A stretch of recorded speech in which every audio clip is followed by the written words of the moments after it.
Good morning, Knicks Nation. Today is Friday, the 11th day of March, 2022. Happy Friday.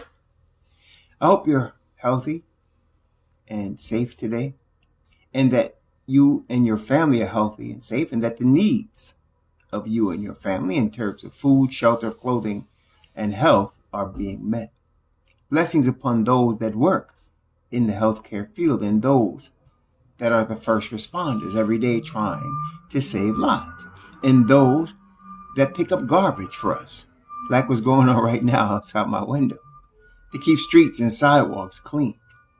Blessings also upon those that make deliveries for our convenience. Double blessings on the men and women trying to help deliver and rescue the victims of pornography and child pornography, the victims of prostitution and child prostitution, the victims of sex slavery and human trafficking, the victims of child molestation and pedophilia, and double curses upon the perpetrators, the profiteers, and the perverts who traffic in this human misery. Finally, blessings upon those that are homeless. Nearly 600,000 men, women, and children on the streets of the United States of America, and millions around the world in similar or worse conditions. Blessings upon them, for theirs is the kingdom, and blessings upon those that are trying to help alleviate this suffering. There will be a basketball game tonight. It's a very big game. The New York Knicks are in Memphis, Tennessee, ready to play the Memphis Grizzlies. It's a big game for multiple reasons. The Knicks have won 3 straight on the road. Nobody expected that. I remember in the beginning of this season, when looking at the schedule, I expected this to be the most difficult part of the schedule. I expected, of course, 50 wins from the New York Knicks this year, and I expected this to be the most difficult part of the schedule because it was a long road trip, the longest road trip of the season for the New York Knicks. Of course, not just myself, but many, I'd say most people, after, when we were coming into the All-Star break and seeing the Knicks, on a losing streak, and no changes being made to the roster, no changes being made to the rotation, that this was going to be the death knell for the New York Knicks. Now, I remember saying before the All-Star break that there was a possibility that the best was yet to come, because it was my intuition, I guess, that the front office would kind of force Tom Thibodeau to play more of the youth. And this is for this New York Knicks, this is a strange basketball situation in that in basketball and the NBA generally, when a team is losing like the Knicks have been doing, and it happens every year to teams, what they usually do is turn to their younger players, and generally the younger players, being inexperienced in learning the NBA game, lose. They lose a lot. Okay? They lose a lot. And so that team ends up being one of the lottery teams and ends up picking another young, inexperienced, but talented player. So that is generally the pattern that you see in the NBA. In the Knicks' case, it's a little different. Their younger players are actually their better players. And the reason for it is because it starts really with Mitchell Robinson and RJ Barrett, because Mitchell Robinson was drafted in the 2nd round. He is a first-round talent. And at the time, everybody knew he was a first-round talent. People didn't know what to expect from him emotionally, in terms of if he was going to be a problem or not, because there were so many rumors at the time. He had changed schools. Then he didn't attend Western Kentucky. He was highly recruited. He was a top 10 high school ranked player. But then they thought maybe there was going to be some sort of disciplinary issues, some sort of emotional issues. And so he slipped in the draft. And the Knicks got him in the 2nd round. And he is definitely a first-round talent. And the Knicks knew it when they signed him. And so they signed him, and they, started. He was considered a project. Very young, very athletic, obviously talented. And so they were going to develop him, which they have done. And then there's R.J. Barrett, who was drafted third overall by the New York Knicks, prized rookie coming out of Duke. And so from day one, Barrett has been a starter. Under David Fizdale, he was a starter, played heavy minutes from day one. And so these are not your typical young players. They have more experience. They have minutes on the floor. They have development, okay, which is atypical of the New York Knicks, if you look at history. So they have two cornerstone pieces that have gotten development, that have drafted, that were groomed, that have been playing. And so even though RJ's 21 and Mitch is 23, going to be 24, I think in April or May, they're young players, but they got a lot of NBA experience. So that's where you start. And then you also, you add in some other, pieces that the Knicks have. You're talking about your Grimes, who's a rookie, but again, Grimes and Deuce McBride come out of a really talented draft, very deep draft. And so these are not your typical second and late first round picks. These guys, and then of course, under Tom Thibodeau, everybody worked extremely hard on the New York Knicks roster. Otherwise, you're not going to play. And even if you do work hard, as we know in the case of McBride, you still may not play, right? You get a lot of genie time, but these are not your typical rookies that are inexperienced and don't know what they're doing on the basketball floor in their rookie year. So then you have that. Then, of course, you have your Obi Toppin, college player of the year.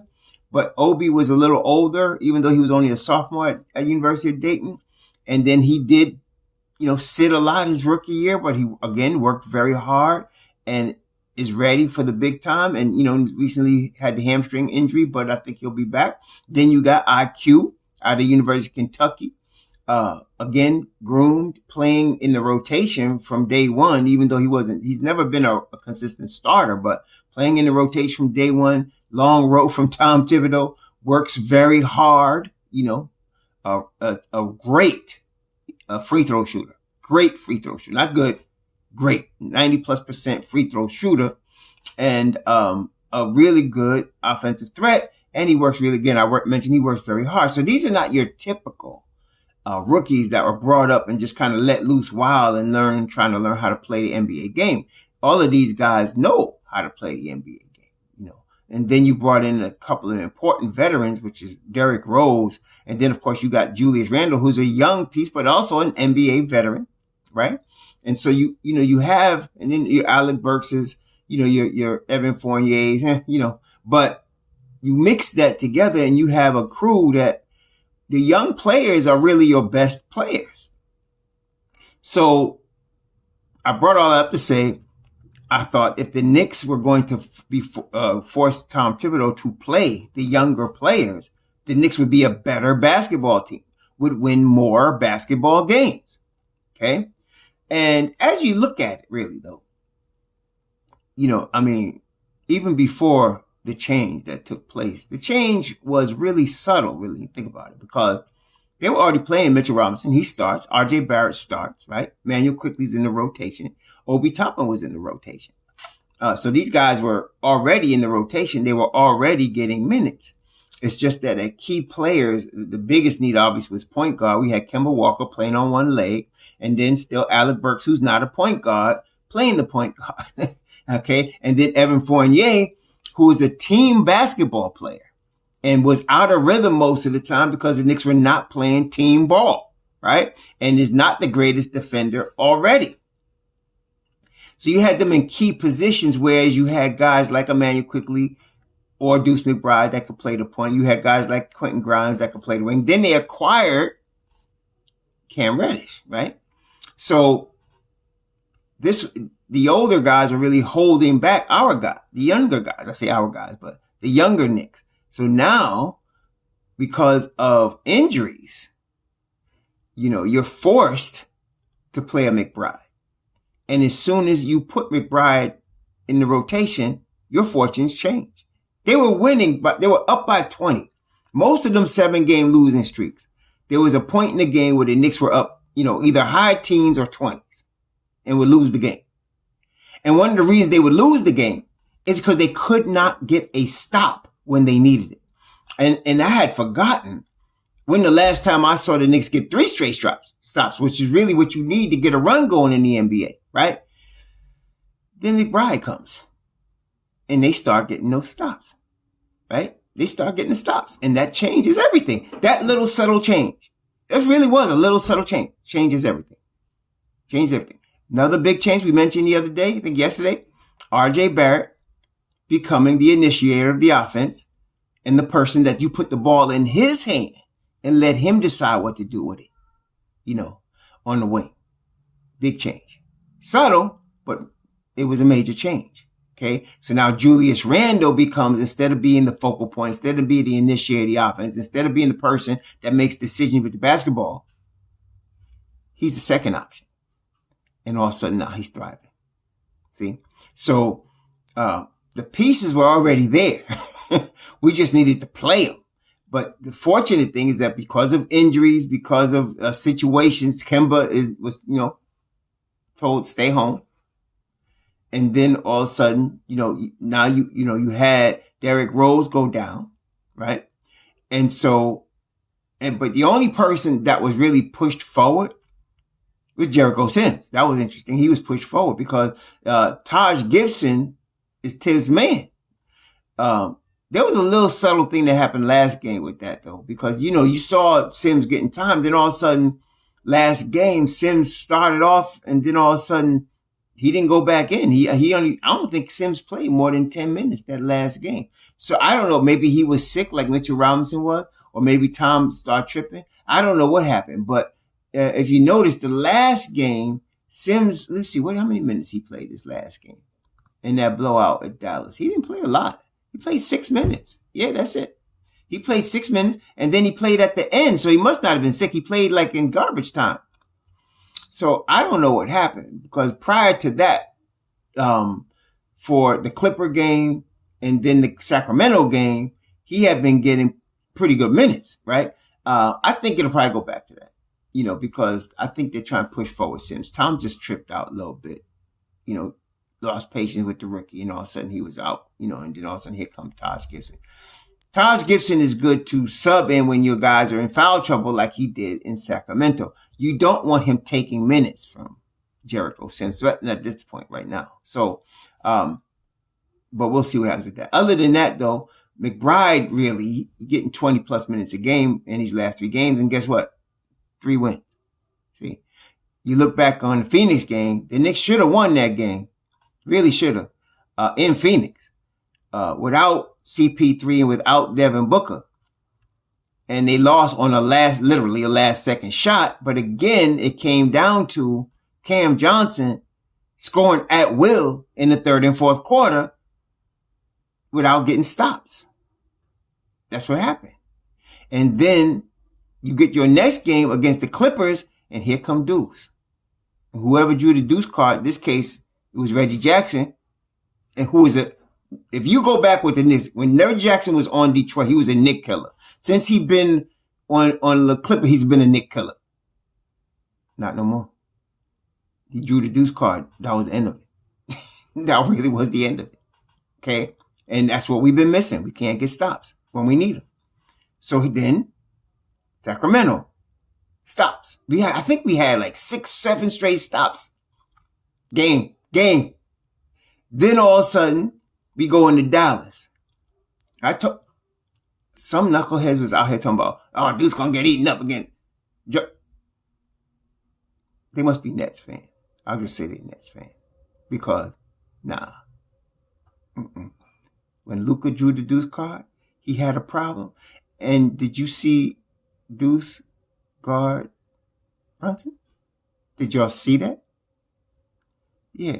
Brunson drew the Deuce card. And Brunson's tough. But he ain't tough as Deuce. And there you go. We started getting stops. Luka tried to make a run in 3rd quarter, and Tom kept out the starters too long, as he usually does. Then he finally they should have been out at 6 minutes of the 3rd quarter. He should have subbed in the bench. Then they wouldn't even got the 14. But okay. So he hangs out the starters, I think, until 3 minutes left in the 3rd quarter. And now the lead was shrunk from 20 something, almost 30 down to 14. I know Julius went off, right? But y'all got to look a little deeper. Deuce came out there. No more run. That was it. Okay. And RJ, see, people look at RJ because RJ had 18. Everybody was acting like he got shut down. He did not get shut down. His jumper was off. He was 0 for 3. He was having his way in the first half. So now in the second half, they had to fade toward him. That's what happens when you're the number one option. They make adjustments. See, now everybody's like Tom Thibodeau and don't make adjustments. Well, you know what I'm saying? But that, Jason Kidd made an adjustment and said, no, we can't have this dude running rampant on us, going berserk. So he started fading toward RJ. But see, the difference is when Julius Randle, when that was happening, he was forcing it. Turnovers, pile up, right? The wrong time. No, RJ got rid of the rock. And now Julius is one-on-one against whoever on the Mavericks, and he destroyed them. And then we were getting stops. So now the lead went from 14 to 30. Okay? And so you got the same Knicks team that could get out to 20-point leads. But now you got a stopper that's going to cut anybody off that's trying to make a run. The key thing here that's important, and this is where, again, Tom Thibodeau hurts us, is he has got to sub in the stopper before it gets out of hand. You see, if you're an NBA player and you're good, you can play ball if you're in the NBA. Okay, period. And so if you're an NBA guy that can shoot like a Cam Johnson, he's a 4-year college player, came in the league like the Obi did at like 22, 23, mature, and he was known as a shooter. When you get a guy like that in the NBA and he starts getting hot, there comes a point where it's too late. He's already on now. And that happened to us so many times this year. We know all about that because Tom waits too long to put a stopper on him. Okay, so that's what was bothering me the other night. And every third quarter, he's sitting there watching while the leads is shrinking, and then he's gonna allow Luka to get berserk on us. Guy like Luka starts hitting from the logo when he's hot, man. And then he starts going to the basket. He's big, he's strong. He'll get a triple-double on you. You don't want him getting in his rhythm. So finally, he put the deuce card on him. But I'm saying he got to do that earlier. I'm not saying. Obviously, I'd rather do start, but I know realistically that's not going to happen. But okay, fine.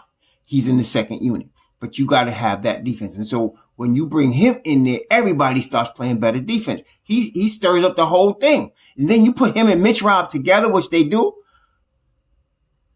That's what I'm saying. This is the difference now. So tonight they're going into Memphis. It's a big game because this would be a 4th straight win on the road. And the last time Memphis spanked us. And, of course, we're still fighting. The Knicks are still fighting for the play-in. So, this is a big one. It's a legit big game. I made a mistake yesterday. I was thinking that the Nets had Kyrie Irving for Sunday. But y'all pointed out correctly that it's Brooklyn they're playing in. And he can't play in New York because of the COVID thing, the COVID shot. So he can't play. And because of that, the Nets are without him. That's a big loss for them. No James Harden, obviously, anymore. No Ben Simmons. And now, no Kyrie Irving. And now you got Deuce coming out there. So we got a good shot Sunday. We got a good shot to win that game. Hopefully nobody gets hurt between tonight and Sunday, but we got a good shot to win that game. But tonight's the big one. Okay? So Ja Morant and them come to play. There's no doubt. Since Ja got there and this coach, I forgot this coach's name, but he could coach, man, because, they've been playing defense for a minute now, not just this season either. Dylan Brooks and them was playing defense last year. We beat them, but they gave us a hard game, man. And they better now. They got Zaire Williams out there. Desmond Bane is now in his second year doing work. And of course, you got the MVP candidate, Ja Morant. So this is not going to be easy. So, but we're meeting them at the right time. The Knicks are meeting them at the right time. So, going to be an important game. I will look at the review of the game tomorrow night. After I look at the review of the game, I might do a live stream depending on what happens with the game. If the Knicks win, I might do a live stream for that tomorrow night, but I'll let y'all know that, as we go, as the situation plays out. Now, with all that being said, actually, I wasn't here to talk about that. I did need to talk about it, though. But I'm here to talk about this young man, Paolo Banchero. Paolo Banchero. So, you want to know who Paolo Banchero is? He's a better version of Julius Randle. It's so uncanny that the way these two guys are. Because Julius came into the league at 19. He came to the Lakers at age 19. He's still not a consistent defender. Had looked like the potential to shoot threes, but couldn't really shoot them. A monster down low, a turnover machine. Can handle the ball well, except he forced things. Paolo Banchero. I'm saying that's him. Only difference is, it appeared to me from looking at some of Julius's high school stuff, that he was just big and stronger and faster. NBA players that play in the National Basketball Association are all, elite athletes in terms of they're just bigger, stronger, faster than your average human being. Period. They are. That's just how they are. I mean, if you were playing in a park, you're playing in a park, and an NBA player shows up, or a guy on that level, like if you from New York like me, there's been a lot of guys on NBA level that could play, but never made it one reason or another, right? But you see a guy come on the court that's NBA level, and he just stands out. He could pick any four dudes that's got Knicks, and he's going to be on the court all day, because that's NBA level. So the NBA all are good, but then you get these guys like Julius, that's not only bigger, stronger, faster than everybody, they just overwhelm. You could put Julius out there in high school with 5 8th graders, and he's going to go to the state finals because he's just bigger, stronger, faster than everybody. And so Julius was like that in high school, and he was used to overpowering and overwhelming people like that. And he still does that, when you get him not being the first option. He still does that. Paolo was a little different. Paolo looked like a guy, and we're seeing this a lot, like Anthony Davis happened with him, where he was a guard. So did Obi. He was a guard. And all of a sudden there's a huge growth spurt, and they become a forward, and then maybe even a center, depending, like in Anthony Davis' case, a large 4, or same with Obi, Well, this Paolo looked like that because he moves like a guard, like a point guard.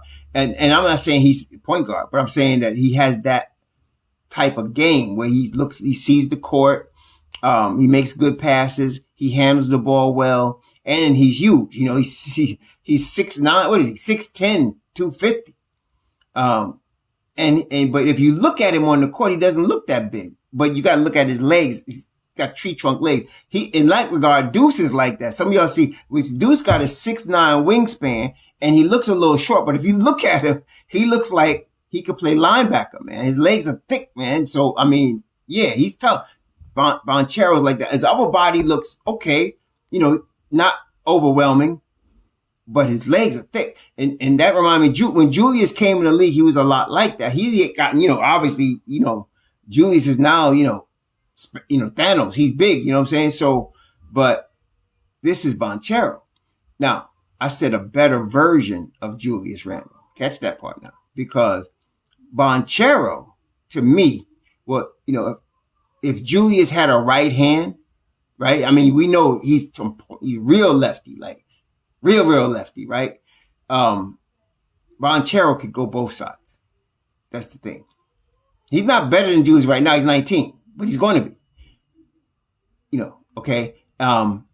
He can go both ways, right or left. That's good. And he has a higher basketball IQ than Julius Randle does at 19. He definitely does. Okay.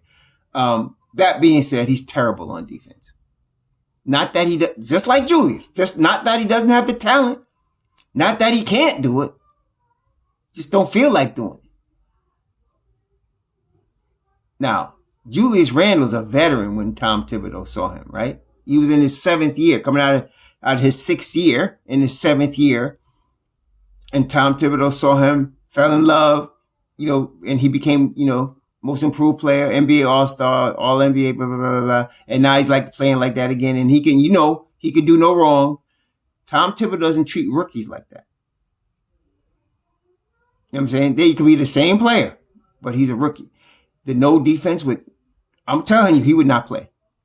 I know that sounds crazy, right? Because if he went to like any other team, he would play. He would not be in a rotation. And he's really good, Blanchero. I'm not lying. Y'all should know I'm telling the truth. He would not be in a rotation. Okay? Now, if the Knicks were, to me, he's 4th on my depth chart. I got Smith Jr., number 1. I got Ivy, number 2. I got Chet Holmgren, number 3. And then it's Blanchero. Okay? But I can see Blanchero being, I wouldn't, see, that's just me. I cannot, Jabari, man. I like Jabari. I like Jabari. So I just can't put Chet above him. Jabari, it's like looking at, like I said, I think of Michael Porter Jr. without the back problems when I look at Jabari Smith, man. If Michael Porter Jr. didn't have back problems, he'd be Jabari Smith, And so that's really good. You know what I'm saying? Blanchero is good too, though. He's got the tools. See, too many people look at these kids, and especially in New York, this happens. There's no foresight. There's no foresight to see what this kid will be in 3 years or 4 years. RJ Barrett is the poster child of that. There were people calling RJ Barrett a bust in his rookie year, 2nd year, even beginning of this year, calling him a bust. There were people that were selling, he will never do this. When I mentioned Jimmy Butler, and I did it from his rookie year, people were like, you crazy, you overrating him. And now all of a sudden, you all are seeing it.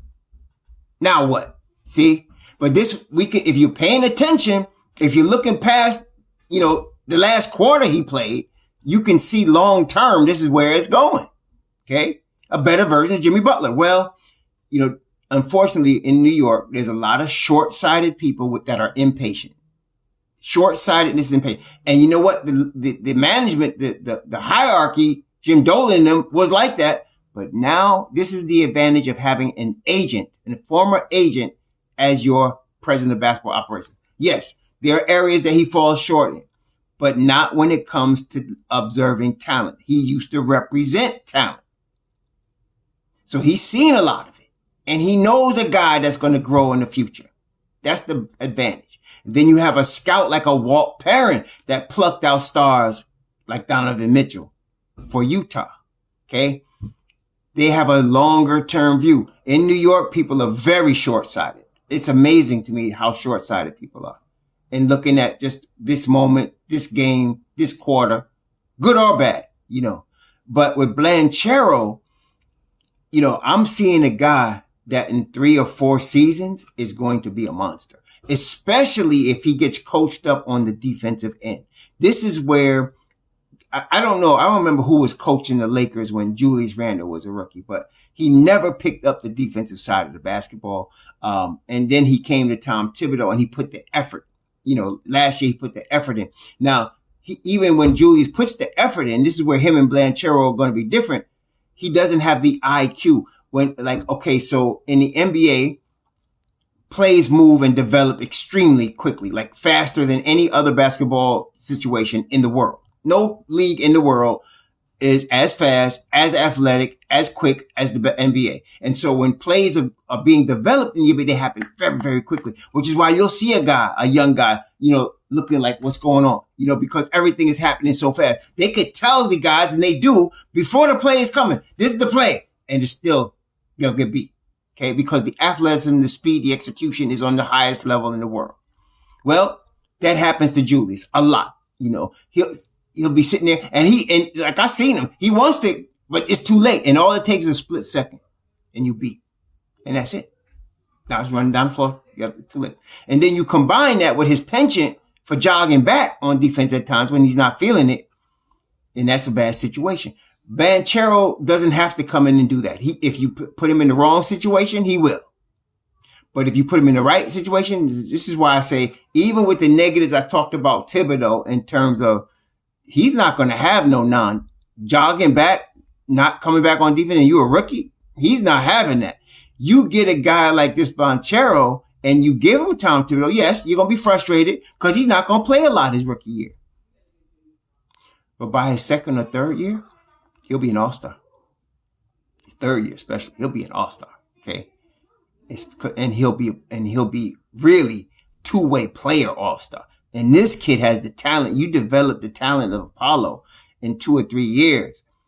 You got something, man. Shoot, you got something. And it really depends on who drafts him and what system he's in and who that coach. Of course, the poster child of this is San Antonio. You put him in San Antonio, and you got another Tim Duncan, Kawhi Leonard type guy in 2 or 3 years, all NBA defense. You know, he's going to be that because they're going to develop him right. Pop and them going to do the right thing. You put him in Miami, same thing. Okay. You put him in Houston though. I don't know. I mean, the coach in Houston is good. So maybe he's all right. You put him in Detroit, he'll be good there. Dwayne Casey don't play no mess anyway. So let me not diss the Houston coach because he's going to do good too. But, depending on what situation you put him in. There's a lot of good coaches out here now. So it's not as bad as it used to be. It used to be you wonder what these teams were thinking hiring some of these coaches. But that's not the case now. They got a lot of good coaches in the NBA. Really, they do. So if he was to go to Houston or to Detroit especially, he could develop well. The problem is Detroit got Isaiah Stewart, and they'd have to be trading Jeremy Grant or letting him walk something because Blanchero plays the 4. So anyway, I like Blanchero. He's a guy I wouldn't expect to come out in his rookie year, and bust it. Just like with Jalen Green. Jalen Green, he's good, right? He's going to be really good. But he's inefficient right now in the NBA, and he's got to learn the NBA game. That's typical of any rookie. That's going to happen. So he's inefficient, and so you don't, see Houston losing a lot because he's the future. They got a lot of young pieces down there, but they got to learn the NBA game. Well, that's what Paolo Banchero. You're gonna learn the NBA game, and once he does, he's going to be good. But don't expect him to come out and just destroy everybody his rookie year. Like I said, there's a lot of good players in this draft, but there's no generational talent in this draft. Like, Ball is a generational talent. Why do I say that? You put this kid on the team that's struggling to make the playoffs, and you surround him with the right pieces, and you guys could go. You could go to the finals. You can go to the finals with him. That's what I'm saying. Or Cade Cunningham, Magic Johnson 2.0, triple-double threat. He will be that type of player. There's a couple of guys like that, but not a lot of guys like that. Don't expect that of everybody. That's not fair. Most players take time to develop. So Blanchero's 19. He's very young, and that's really on his side. That's what I'm saying. You watch this kid, you see how he moves, you see the physical ability, you see the talent, and you say, "Dad, he's only 19. Yeah, he's going to be good. He's going to be good." But I wouldn't expect, I wouldn't really, if I'm drafting him, I'm not saying he's a project. He's not a project. You're going to play him, but he's going to learn. He's going to go through his lumps. He's going to get beat a lot in the NBA. He's going to be a defensive liability. Karl Anthony Towns. I mean, even though this kid, Paolo, reminds me more of Julius Randle, very much. Karl Anthony Towns, he could score, didn't play no defense. Tom Thibodeau came and they went to the playoffs, and then he shrunk up in the playoffs because he's not used to that intensity. And now, after, I don't know how many seasons it's been for Cat, but now, he got the right pieces around him. They're putting it together now. And he came in 2015. So now this is Cat's 6th or 7th season. See? And now you're seeing it. Now they got D'Angelo with him. You got Malik. Then you got Anthony Edwards. Now you're seeing him, really flourish there. And he's learned the NBA game. That's the same with Blanchero. He's going to need time, man. He's just going to need some time, but he's going to be good. He's going to be really good. I like him. And I think the fourth pick is a good spot for him. I think the fourth pick is right. Somebody might take him higher. I don't know who's, we don't even know. You can't go by the records because this is a lottery now. So anybody's ball can ping to number one. We don't know. But whoever, is picking like third or fourth, that's a guy. Like if the Knicks really though, if you were picking this draft, and I want you to know this, Jabari Smith, if you take Jaden Ivey out the equation for now, but you got in their top four, Jabari Smith, Chet Holmgren, and Paolo Banchero. They're all power forwards. You notice that? They're all power forwards. And that is telling you this is a power forward rich draft. And so if the Knicks were going to draft one of these kids, somebody's getting traded. I know some of y'all mentioned Obi. Impossible. It depends. It could be Obi or Randall. Really, it depends. If you want to go young and develop more, you're going to go Obi. If you want to win now and take the young people that you already drafted and add that guy to him that can take them, help them go forward, then you're going to keep Randall, right? But it depends. So if you're going to keep Randall, it makes no sense to get any of these kids that are power forwards. I mean, unless they can play. Then you got Cam. Now Cam is out for the season. Separate. I told y'all yesterday, remember? I said, I hope he didn't separate his shoulder because it looked like that kind of injury, and they sent him back to New York for extra tests. So Cam is out for the season. But if you're going to lose him, you want to lose him and still have a Quentin Grimes to come in and Obi Toppin to still come in. So remember now, we back, we here. Remember, we deep.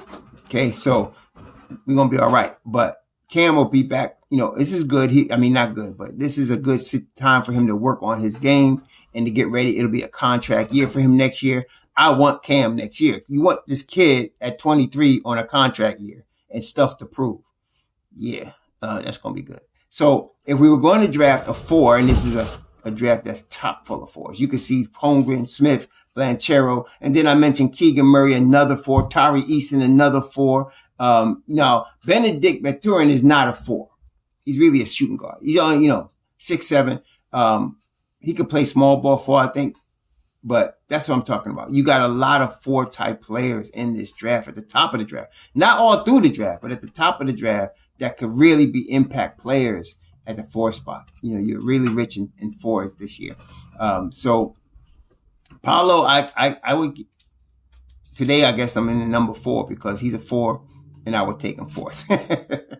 And at 6'10", 250, he's going to be good. Like again, you got to give him 2 or 3 seasons. But in 2 or 3 seasons, under the right coach, like a Dwayne Casey, this kid's going to be rough, man. He's going to be rough. I like him.